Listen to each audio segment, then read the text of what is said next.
This whole thing started on a Tuesday, I think. I was just walking, same as every morning, down Elm Street. The sun was out, birds were chirping, everything felt normal. Then bam, like someone flipped a switch. My name is Margaret. I'm 72 years old. I live, or used to live, in a quiet little town called Willow Creek, down in southern Illinois. One minute, I was admiring Mrs. Henderson's prize-winning petunias. The next, it felt like an elephant was sitting on my chest. I remember a sharp pain, then a weird sort of calm, like I was floating. The last thing I saw was the bright blue sky above me, then black, total black. When I opened my eyes again, the first thing I noticed was the smell of antiseptic, that strong, clean hospital smell. I was lying in a narrow bed, a white sheet pulled up to my chin. My head felt fuzzy, and my chest ached like I'd run a marathon. A young woman in blue scrubs was leaning over me, a kind smile on her face. "Mrs. Albright, can you hear me?" she asked, her voice soft. I just nodded, my throat too dry to speak. She handed me a tiny cup of water with a straw, and I took a long, slow sip. It tasted like heaven. "You gave us quite a scare, dear," she said, checking something on a clipboard. "You had a cardiac arrest. You were gone for a few seconds, 11 to be exact, but we got you back." My heart hammered in my chest, a different kind of pain now. 11 seconds? I had been dead? The thought made my stomach lurch. I tried to sit up, but a wave of dizziness washed over me, and I sank back into the pillows. "Easy there," the nurse said gently. "You're in the recovery ward at Willow Creek County Hospital. You'll be here a bit, just for observation. We need to make sure everything's stable." She bustled around for a moment, adjusting something on a machine beside my bed that was beeping softly. Then she turned back to me. "Would you like me to call your family? Your daughters, perhaps?" "My daughters, Brenda and Lauren, my only kids." "Yes, please," I croaked. "Brenda first. Her number is—" I gave her the number, my voice still a little wobbly. The nurse nodded and stepped away, pulling out her phone. I watched her, waiting. She dialed, then waited, then shook her head slightly. "No answer, Mrs. Albright." Straight to voicemail. She tried Lauren's number next. Same thing. She tried them both again, a few more times. Each time, the same result. No answer. A knot began to form in my stomach. It wasn't like them to ignore calls, especially from an unknown number. Usually they were so quick to answer, worried it might be something about the grandkids. The nurse came back, a sympathetic look on her face. "I'm sorry, Mrs. Albright. I'm getting no response from either number. Would you like me to try anyone else? A neighbor, a friend?" I thought for a moment. Most of my friends were gone, passed on, or moved away. My closest neighbor, Martha, was in Florida for the winter.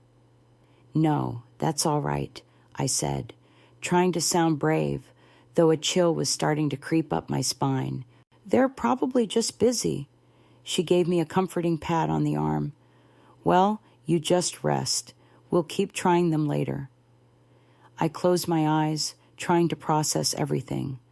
Cardiac arrest, 11 seconds, and my daughters, unreachable. It felt wrong, so very wrong. A few hours later, after they'd moved me to a regular room, a different nurse came in with some paperwork.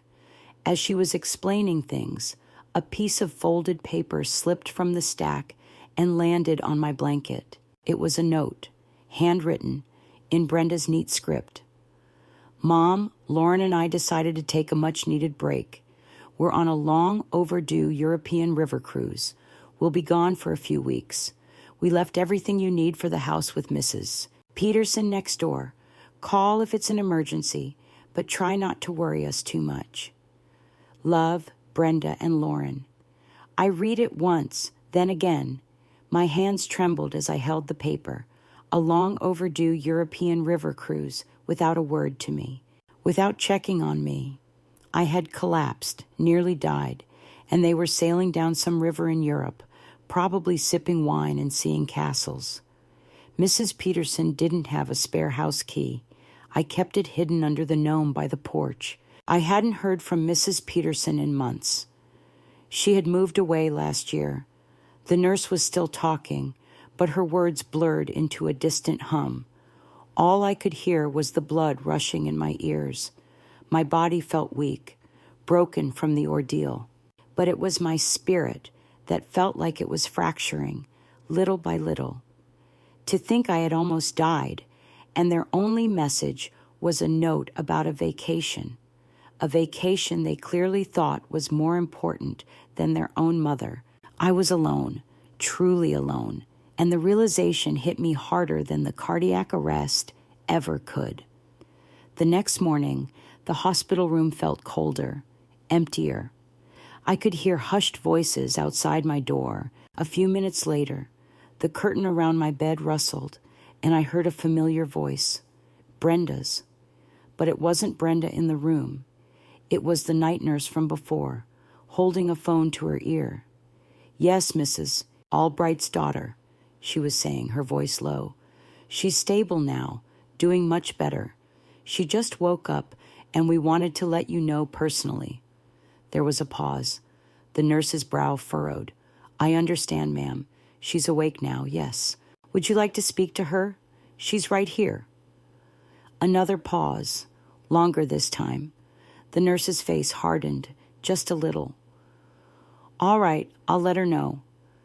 She hung up the phone and turned to me, a forced smile on her face. "Your daughter said she's glad you're doing better, Mrs. Albright. She asked me to tell you she's very busy with the cruise itinerary and will try to call you back later." My blood ran cold. She refused to speak to me. My own daughter, who just heard I almost died, couldn't spare a minute to talk to me. "She didn't want to talk?" I asked, my voice barely a whisper. The nurse avoided my gaze. "She just said she was very busy right now, dear, and that she'd call when she had a moment." I just stared at the wall, a deep ache spreading through my chest. Not the physical ache from the arrest, but a deeper, more profound pain. The next 10 days in that hospital were the longest of my life. No one visited, not Brenda, not Lauren, not a single phone call beyond that one refusal to speak. No flowers, no cards, nothing. The nurses were kind mostly. They brought my meals, checked my vitals, and offered polite conversation, but they couldn't fill the silence.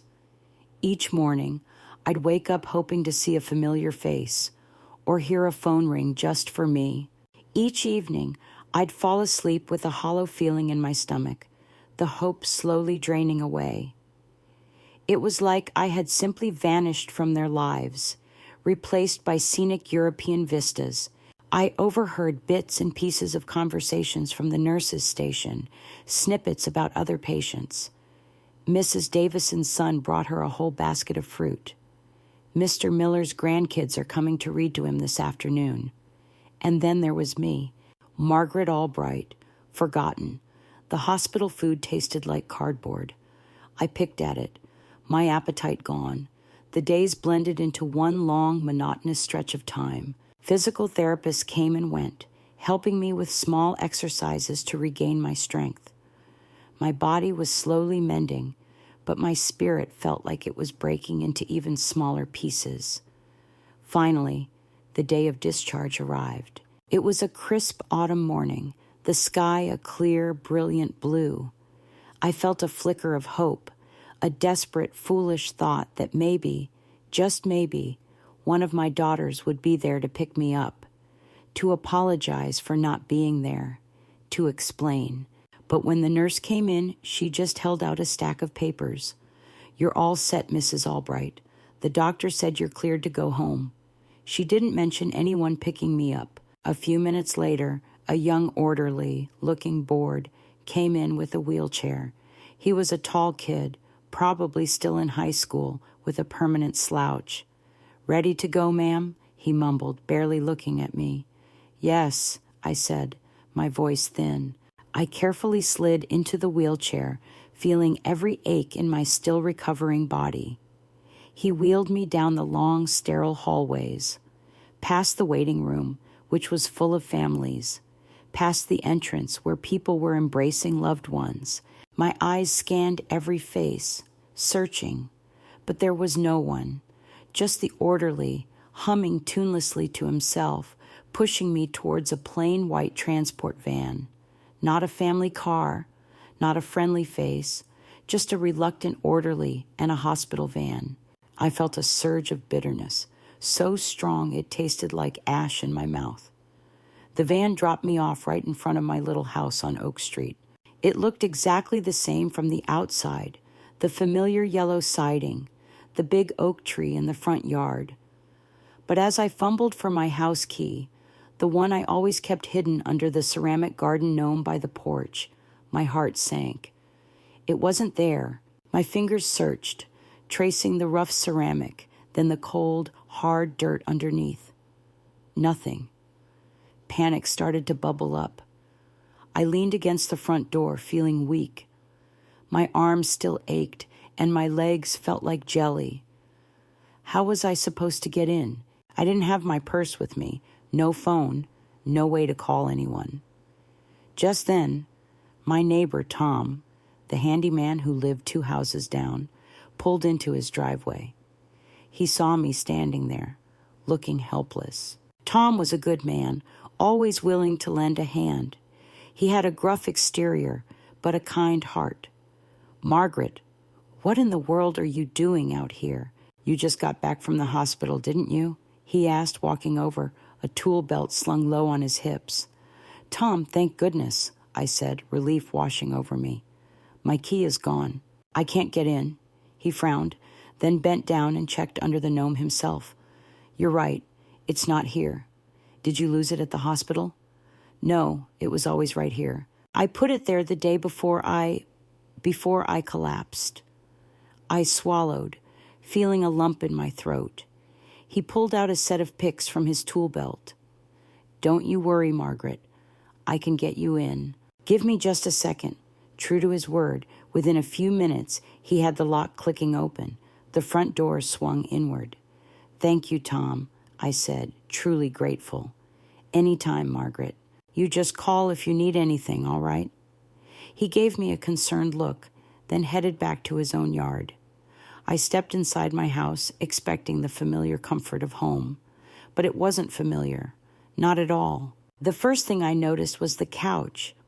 My old, comfortable floral couch was gone, replaced by a sleek, modern gray one. The antique hutch, where I kept my mother's porcelain dolls, was gone too. In its place was a plain glass front cabinet with minimalist sculptures. My heart started to pound. What was going on? I walked into the living room, my eyes wide with disbelief. My grandmother's rocking chair, a treasured heirloom, was nowhere to be seen. The Persian rug I'd inherited from my aunt was gone, replaced by a simple beige area rug. It was like a different house. My house. Then I saw them. Boxes. Stacked neatly in the dining room, some taped shut, others open, revealing bits of my life. My collection of thimbles, my old photo albums, even my sewing machine, all packed away. It felt like a punch to the gut. On the coffee table, right there in plain sight, was a glossy pamphlet. I picked it up with trembling hands. The cover showed a picture of my house from a slightly different angle. The title on the front read, "Modern Living in Willow Creek, Ideal for a Young Couple." Inside, there were pictures of the rearranged furniture, the new couch, the empty spaces where my cherished belongings used to be, my own house, being advertised, for sale, without my knowledge, without my consent. My legs felt weak, and I sank onto the unfamiliar gray couch. The truth, cold and sharp, began to cut through the haze of my confusion. This wasn't a mistake. This wasn't a misunderstanding. This was deliberate. My daughters. They were selling my house, while I was in the hospital, while I was technically dead for 11 seconds, and they hadn't even had the decency to tell me. My mind raced, trying to make sense of the chaos around me. The unfamiliar furniture, the packed boxes, the real estate pamphlet. It felt like a bad dream. I walked through the house, my footsteps echoing in the strange, barren rooms. In my bedroom, my old dresser was gone, replaced by a low, minimalist set of drawers. My sewing room, once a vibrant explosion of fabrics and patterns, was stripped bare, with only a few empty spools of thread left on the floor. Then I saw it. Tucked under a stack of old magazines on my nightstand, a manila envelope. My name, Margaret Albright, was printed neatly on the front. My hands trembled as I opened it. Inside were official-looking documents, lots of them, and right on top, in bold letters, was the heading, Guardianship Agreement. I pulled out the papers, my heart pounding in my chest. I scanned the first page, then the second. It named Brenda, my eldest daughter, as my legal guardian. It gave her full authority over my medical decisions, my finances, my property. My eyes darted to the date, 2 years ago. That was about 2 months after my cataract surgery. I remembered signing something back then. Brenda had come over, all smiles and concern, telling me I needed to sign some papers for the hospital, something about medical releases and follow-up care. My vision was still blurry from the surgery, and I was on some pretty strong pain medication. I just trusted her. I signed where she told me to, barely even looking, just wanting to get it over with so I could rest. She had been so insistent, so caring. Mom, it's just a formality. We need to make sure everything is taken care of, especially with your eyes. I had believed her, every word. A wave of nausea washed over me. They had tricked me. My own daughters, using my vulnerability, using my trust, to gain control over my entire life. It was a cold, calculated move. I stumbled out of the bedroom and into my small office. My old desktop computer was still there, thank goodness. It was an ancient thing, slow and clunky, but it was mine. I sat down in the dusty chair and pushed the power button. It whirred to life, groaning a bit. When the screen finally lit up, I saw that it was still logged into my granddaughter's email account. Sarah, Lauren's daughter. She used my computer sometimes when she visited to check her social media or do homework. A sick feeling twisted in my stomach. What if... I clicked on her inbox, my hands shaking, and there they were, a string of emails between Brenda and Lauren. Subject lines like house progress, mom's next steps, timeline for sale. I clicked on the oldest one I could find, dated a few months after I signed those guardianship papers. It was from Brenda to Lauren. Lauren, I'm so glad we got those guardianship papers sorted. It was easier than I thought, especially with Mom being so out of it from the surgery. Now we have control. This house is just too much for her, and frankly, it's a burden on us. We can't keep running over there every 5 minutes. My breath caught in my throat. A burden. I was a burden. I scrolled down, reading more, email after email, detailing their plans. They talked about selling the house, about placing me in what they called dignified housing. Dignified housing. I knew what that meant. A nursing home, an assisted living facility, a place where I wouldn't be in their way. One email from Lauren to Brenda stood out, chilling me to the bone. She's never respected boundaries, Brenda. Always popping in unannounced, always calling at all hours. This is for the best. We need to simplify her life and ours. Never respected boundaries, always popping in. My visits, my phone calls, my attempts to be part of their lives were seen as an intrusion, as disrespect. The truth, stark and brutal, hit me with the force of a physical blow. They weren't helping me. They weren't looking out for my best interests. They were eliminating me. I was an inconvenience, a problem to be solved. And the solution was to strip me of my independence, my home, my identity, and tuck me away somewhere out of sight, out of mind. The anger that surged through me was unlike anything I had ever felt. It burned, hot and fierce, replacing the dull ache of sadness.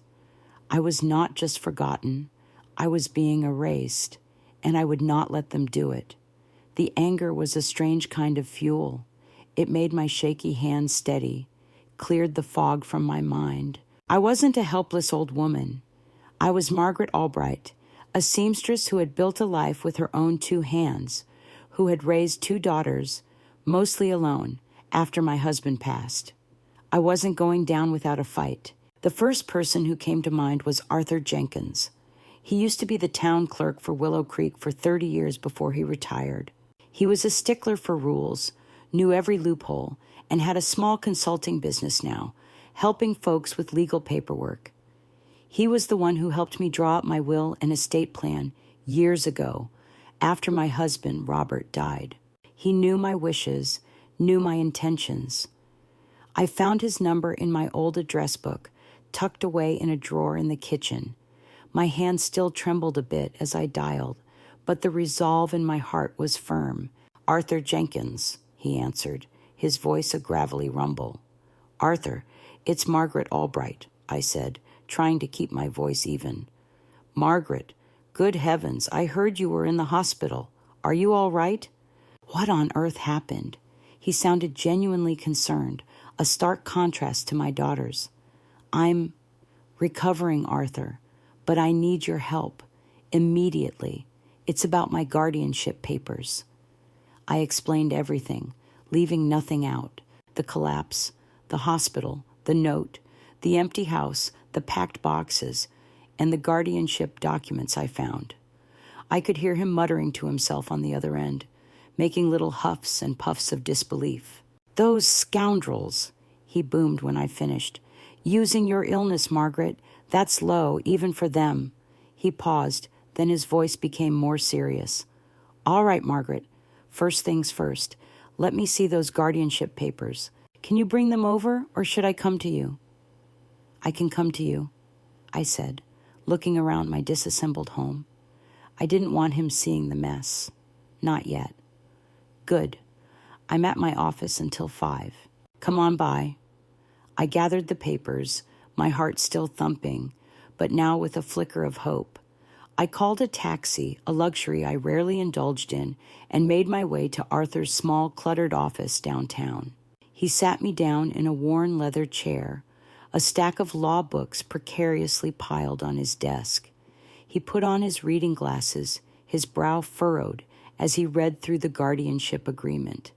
After several minutes, he looked up, his expression grim. "This is a standard guardianship agreement, Margaret.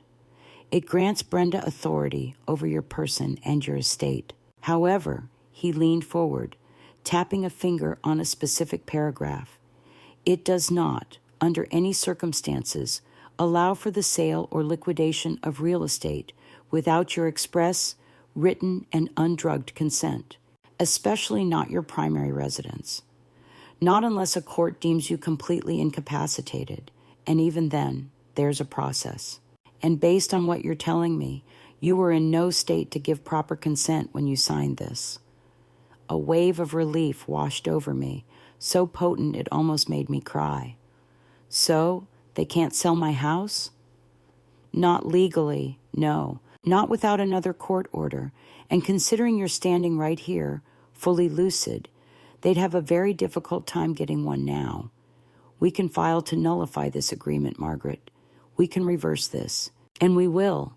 He slammed his hand on the desk, a small cloud of dust rising. "We'll start the process first thing tomorrow. We'll send them a formal notice. This isn't going to be quick, but it will be done."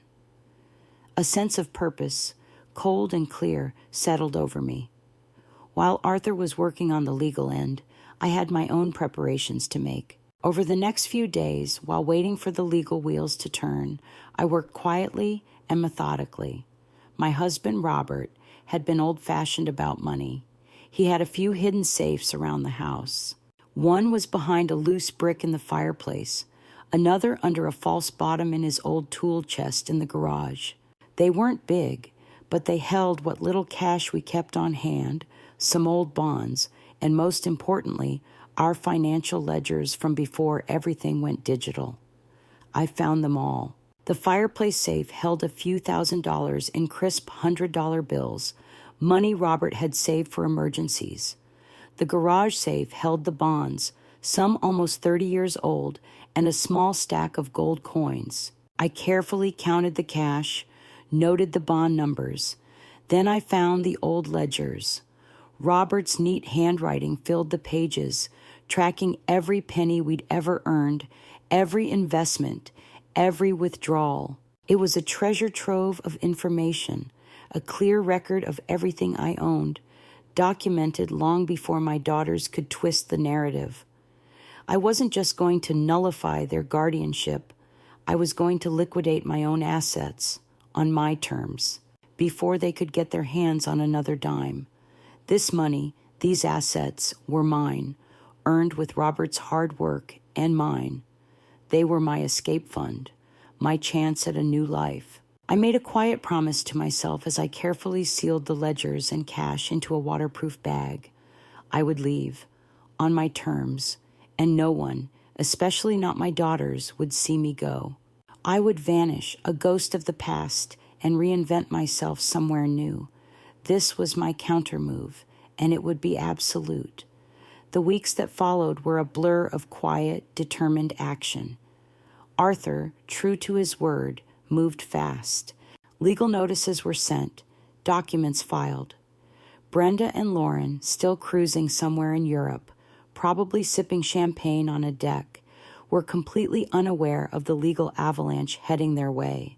Arthur assured me that because I was alive, well, and clearly of sound mind, their guardianship papers, acquired under duress and medication, would be easily nullified. The attempted sale of my house was immediately flagged as illegal. The real estate agent, who had been completely unaware of the underlying family drama, was apologetic and swiftly removed the listing. The first tangible victory came when the judge issued a temporary restraining order against Brenda's guardianship, effectively freezing their control over my assets and property. The locks on my house were changed, and I had a new, real key, not one hidden under a gnome. I still had a key to my desktop, which was a blessing. I had gone through my granddaughter's email. I had read the messages again and again, reinforcing my resolve. It was clear as day. They saw me as nothing more than a problem. It fueled me. One afternoon, I was looking out my living room window, sipping a cup of tea in my now familiar again home, when a familiar truck pulled into my driveway. It was David, Brenda's husband, my son-in-law. He got out, looking a little rumpled, like he'd just gotten off work. He walked to the side of the house, heading towards the garage. He had some tools stored there, always said he'd pick them up one day. He tried the garage door, then tried the side door. Both were locked. He looked confused. Then he noticed the new deadbolt on the side door. His jaw dropped a little. He tried the front door, just to be sure. Also locked. He looked around, utterly dumbfounded, probably trying to figure out why his key didn't work anymore. He paced for a minute, then pulled out his phone, probably to call Brenda or Lauren.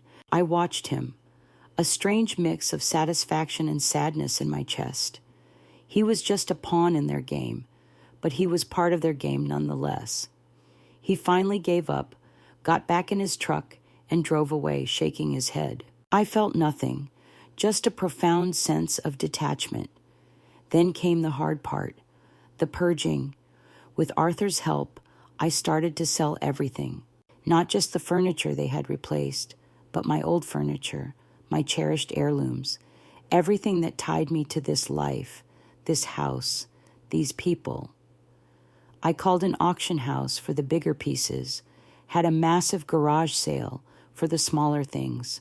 I didn't care about the money as much as I cared about the act of letting go, Each item sold felt like a layer of old skin being shed. My mother's porcelain dolls, the ones Brenda used to love, went to a collector. My grandmother's rocking chair, the one they packed away, was bought by a young couple expecting their first child. My sewing machine, which had been a constant companion for decades, went to a young woman just starting her own alterations business. I sold the car too. It was old, but reliable. I didn't need it where I was going. I kept only a few things. A small box of old photographs, faded, but full of memories of Robert, smiling, his arm around me. A tiny wooden bird carving he'd made for me on our first anniversary, and a collection of letters. Letters from my grandchildren, Sarah and Ethan, from when they were small, before they grew up and became distant, before their mothers poisoned them against me. Letters filled with childish drawings and declarations of love. These were the only ties to the past I couldn't bear to sever. As the house emptied, it began to feel less like a home and more like a shell, a chrysalis from which I was about to emerge. The silence in the house was no longer heavy with sadness, but light with possibility. The day before I left, I sat down at the kitchen table, which was now bare except for a single lamp. I took out 2 sheets of paper and a pen. I wrote a letter to Brenda and then one to Lauren. I didn't write long, rambling accusations. I didn't pour out my hurt or my anger. I just wrote the truth, plain and simple, without emotion. To Brenda, I found the guardianship papers. I know what you did. I know why. Your attempts to sell my house have been nullified. I've sold off my possessions and taken control of my own life. You showed me who you are. I understand now. To Lauren, your emails with Brenda revealed everything. Your desire to put me away, to simplify my life, as you put it. Your complaints about my boundaries. You showed me who you are. I understand now. I didn't sign them Love, Mom. I just signed them Margaret Albright. Then I sealed them in unmarked envelopes and put them in my mailbox. They would find them eventually, when the mail piled up, when they finally came back to an empty house. The next morning, before dawn, a rented moving van pulled up to the curb. It wasn't a big one, just enough for my few boxes and my small frame. The driver was a quiet man. I had arranged everything through a company Arthur recommended, a company that specialized in discreet moves. I paid in cash from Robert's emergency fund. I stepped into the van, turned the key in the ignition, and looked back at my empty house, standing stark and silent in the pre-dawn light, Willow Creek, Illinois, my home for over 40 years, the place where I had raised my family, loved my husband, grown old. Now, just a memory. I drove away without a single glance in the rearview mirror. I was no longer Margaret Albright.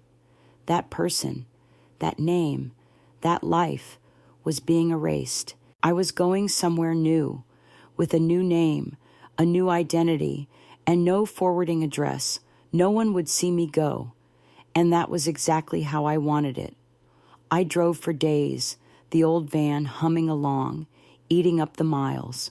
I listened to the radio, mostly old country songs, and watched the landscape change. The flat fields of Illinois gave way to rolling hills, then towering mountains, then finally the deep, dark green of the Pacific Northwest. I was headed for a place I'd only ever seen on postcards, the coast of Washington State. I wanted fog, rain, and anonymity. I ended up in a small, quiet town called Rainwood, right on the coast. It was exactly what I pictured. Gray skies, misty air, and a perpetual dampness that felt strangely comforting. It was a place where no one would ask too many questions. I introduced myself as Helen Gardner, a retired doll maker from Idaho.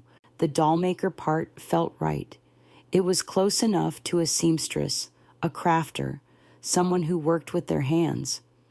Idaho sounded like a place you'd move from, a place that wouldn't invite much follow-up. I practiced the name, the new story, in my head over and over again until it felt like it had always been mine. I found a modest little garden flat for rent behind a laundromat, of all places. It was small, just a bedroom, a living room, and a tiny kitchen, but it had a small patch of garden that got just enough sun for a few hardy plants. It was perfect. No grand house, no memories clinging to the walls, just a clean slate. The first few weeks were strange. I felt untethered, floating, but the quiet hum of the laundromat machines was surprisingly soothing. I spent my days exploring Rainwood, finding the small grocery store, the local library, and a charming little thrift store on the main street. After about a month feeling a restless need to do something, anything, I walked into that thrift store and offered to volunteer. The owner, a sweet, plump woman named Eleanor, looked surprised but welcomed me with open arms. "We always need an extra set of hands, dear," she said, her eyes crinkling at the corners. Working at the thrift store was good for me. It gave me a routine, a purpose. I sorted clothes, priced trinkets, and dusted shelves. And it was there that I met Bonnie. Bonnie was a single mother, probably in her late 20s, with tired eyes and a fierce, protective love for her son. She volunteered at the thrift store in the evenings after her other job, just to get a discount on clothes for her little boy. Her son, Drew, was 6 years old, a quiet, shy boy with big, curious eyes and a mop of unruly brown hair. He'd often come with her, sitting quietly in a corner, drawing in a worn notebook. One afternoon, Bonnie was running late, and Drew was left with me for a little while. He was coloring, and I was folding a pile of donated sweaters. He looked up at me, his eyes wide. "Do you like dinosaurs, Gran Helen?" he asked, holding up a drawing of a T-Rex. My heart gave a little lurch. Gran Helen. No one had called me Gran in years. My grandchildren were grown, distant. This little boy, who barely knew me, had given me a new grandmotherly title without even thinking. A genuine smile, one that reached my eyes, spread across my face.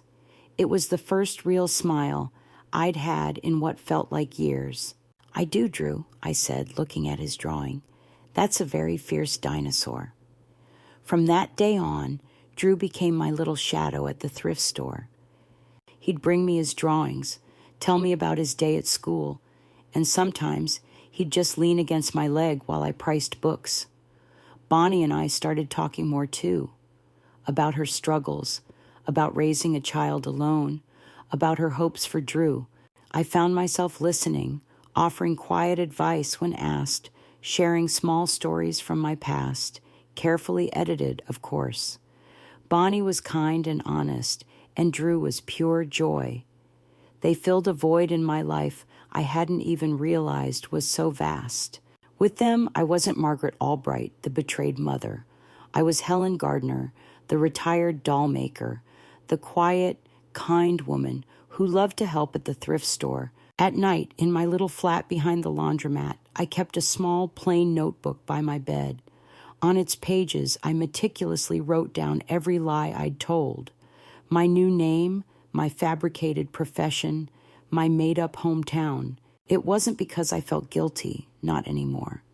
It was because even a new life, a new identity, needed a map to remember the path I was forging, the new truths I was building on the foundation of the old, carefully buried ones. The new life in Rainwood with Bonnie and Drew felt real, precious, and for the first time in a very long time, I felt a fragile sense of peace. The peace, it turns out, was more fragile than I thought. It happened during Drew's 7th birthday party. Bonnie had gone all out, considering her limited budget. We had a small party at the local community center, a few of Drew's school friends, their parents, and me. I was laughing, watching Drew blow out the candles on his dinosaur cake, genuinely happy. One of the parents, a young woman with her phone always in hand, was filming bits and pieces of the party. I didn't think anything of it. It was just a small local party. A few days later, Bonnie came into the thrift store, her face pale, a look of shock in her eyes. She was holding her phone, which was open to a web page. "Helen, oh my God, Helen," she whispered, her voice trembling. I looked at the phone. The headline screamed at me, "Runaway Grandma Found in Rainwood, Washington." Below it was a blurry photo of me, laughing at Drew's birthday party. My stomach dropped. I snatched the phone from her hand, my heart hammering. The article, clearly from a local parenting blog, detailed how a concerned parent had uploaded a short video from a birthday party, and someone online had recognized me. It then went on to cross-reference my face with the scandal that had unfolded months prior in Willow Creek. It mentioned my daughters, the guardianship battle, the house sale, everything. It was all laid bare. The internet, that vast impersonal beast, had found me. I read through the comments. They were a chaotic mess of opinions. Some people called me brave, a woman who had stood up to her greedy children. "Good for her. Takes guts to leave that behind," one comment read. Others called me cruel, abandoning my family, especially my grandchildren. How could a grandmother just disappear? Selfish. Most of them missed the truth entirely, twisting it into whatever narrative fit their own worldview. They painted me as a victim or a villain, but never just a woman who had been pushed too far. My hiding place. It was compromised. My carefully constructed new life, the one built on quiet anonymity, was suddenly under a spotlight. Rainwood, this small, unassuming town, was about to be swarmed by curious onlookers, by reporters, by anyone who wanted a piece of the viral story. Bonnie looked at me, her eyes wide with a mixture of confusion and concern. "Helen, is this true?" I took a deep breath, the cold ocean air suddenly feeling stifling. "Yes, Bonnie, it's true, all of it. My real name is Margaret Albright. I'm not a retired doll maker from Idaho." She stared at me, then at the phone, then back at me. Her face was a mixture of betrayal and pity. "Why, Helen? Why didn't you tell me?" "Because I was trying to disappear, Bonnie, to find peace, to escape." My voice was flat, devoid of emotion. The peace I had found, the fragile, precious peace, was already starting to unravel. The threads of my new life were being pulled apart, and I could feel the familiar weight of the past closing in on me again. My heart ached, not with sadness, but with a profound sense of exhaustion. It felt like I was being dragged back into the very thing I had tried so desperately to leave behind. The next morning, the thrift store was abuzz. People were whispering, pointing, and pretending not to stare. Eleanor, the owner, was kind but clearly overwhelmed. She gently suggested I take the day off. I agreed. There was no point in pretending anymore.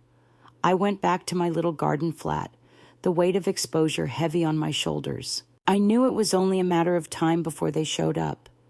It was just after lunch when I saw her. A black car, sleek and expensive, pulled up to the curb outside the laundromat, and out stepped Lauren. She looked thinner than I remembered, her usually perfectly coiffed hair a bit disheveled. Her face was pale, almost translucent, and her eyes were wide with a mix of nervousness and something else I couldn't quite place. Guilt, maybe. She was holding a large paper cup, probably coffee. She spotted me through the window, sitting at my small kitchen table. Our eyes met. For a long moment, neither of us moved. Then she slowly walked toward the laundromat door, then to the path leading to my flat. I walked outside, stood on the small porch of my flat, and waited. The air was cool and damp, the sound of the ocean a distant hum. "Mom?" she said, her voice small, almost a whisper. She looked utterly exhausted, like she hadn't slept in days. I didn't say anything. I just looked at her, my face a blank slate. She shifted her weight, gripping the coffee cup tightly. Mom, I saw the articles. I can't believe. Why would you do this? Why would you just disappear? Why did you try to sell my house? I asked, my voice calm, steady, devoid of any inflection. She flinched. We didn't. Not really. It was a misunderstanding. We were just overwhelmed, Mom. After the hospital, we thought you needed help. Help selling my home from under me? Help putting me in a facility without my knowledge? I looked directly into her eyes. Help taking my life from me? Tears welled up in her eyes. No, it wasn't like that. We were worried. You were sick. We didn't know if you were going to make it. We just wanted to make sure you were cared for, that you were safe. Her voice cracked. We didn't know you were in danger, Mom. We truly didn't. My gaze didn't waver. I had heard these words, or variations of them, in my head for months. I had replayed their emails, their actions, their dismissive attitudes.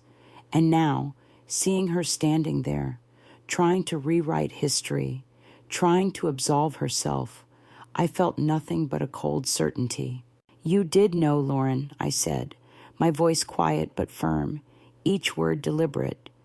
You did know. You just didn't care. Her face crumpled. A sob escaped her, and tears streamed down her cheeks. That's not fair, Mom. That's not true. We do care. I just shook my head. No, you don't. You cared about your convenience. You cared about your plans. You cared about yourselves. I took a step back, my hand resting on the doorframe of my flat. This conversation is over, Lauren. There's nothing more to say.